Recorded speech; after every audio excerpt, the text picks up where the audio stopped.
What's up guys, my name's Diachronic, your host in this COD Extinction tutorial. Today's video is going to be a showcase on what I think is the best loadout in Extinction. Now this is based on my own personal preference on the things I use and the things I do across all maps and across solo and co-op. For the most part, these are based off of my solo knowledge because I mainly play on solo, but I will be mentioning things that are important for co-op as well. So first things first is your main class. I recommend either Weapon Specialist or Medic. Weapon Specialist if you're going solo, and Medic if you are going in co-op. You can also use Weapon Specialist in the solo on the co-op, but I recommend Medic just because you survive longer, you run faster. As for the pistol, I definitely recommend the last one, the most automatic. That just is the best. As for the ammo, I recommend the armor-piercing rounds because they just do the best and they help you out the most, and otherwise you can have the incendiary rounds because those work really good against the hives and the rhinos still.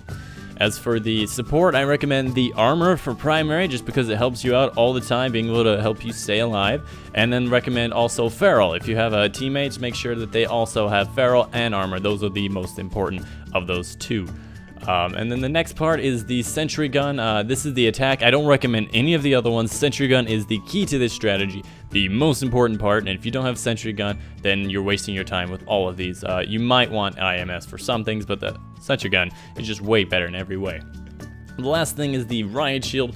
This class, I recommend just riot shield. Just pop it on. It helps you out throughout the thing. Secondary could be either the grenade launcher or the grenade launcher turret. Either one of these are good if you find yourself that you have a lot of money all the time, but with the sentry gun you shouldn't always have money, especially if you're throwing out stuff for your team all of the time. Lastly, I just wanted to mention some relics that I put on just so you guys know exactly which relics I think are the easiest. Easiest is do less damage.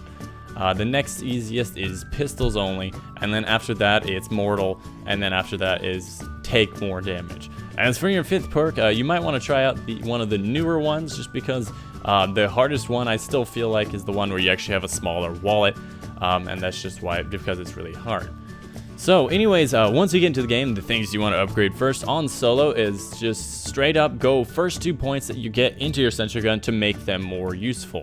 And then the next thing you want to upgrade is your ammo. Again, this is what I do in solo, put 2 points into that. Make sure that it's worth it, because 30% compared to 50% is vastly different. And then you're going to want to put your next points 2 into armor so that it's worth it to get armor. By this point, it should start getting a little bit more difficult. Use your sentries, place them around the map, put them in great places that can cover not only the drill, but a good amount of area. And if you have a second turret, what you want to do is make it so the turrets are actually helping each other. One key note I wanted to say is that the turrets are magnificent for taking down scorpions because they have a tracking feature and range to be able to take down these scorpions and the bomber aliens, by the way. That is just beyond every level. So when you're planning out your turrets, always try to plan for where the scorpions are going to be, and for the most part, you're also trying to protect the drill. Other than that, again, you just want to, after that, I recommend just putting it the points wherever you want, maybe putting it up in ammo so you don't have to ever worry about that again. And then you go into your weapon specialist, you upgrade your sentry again, but for the most part, the sentry only really needs that first 2 upgrades to make it wider range, faster fire rate, and farther range. It's just the most important part. But anyways guys, that's been my loadout strategy for here today. This is just a video that people have been asking for, and I decided to deliver it to you guys because you've been wanting it so much. But anyways guys, I've been your host Diachronic. I hope you enjoyed the video. If you could leave a like down below. I work really hard to make these videos and it takes me a long time. But anyways, I'll see you guys on the next video.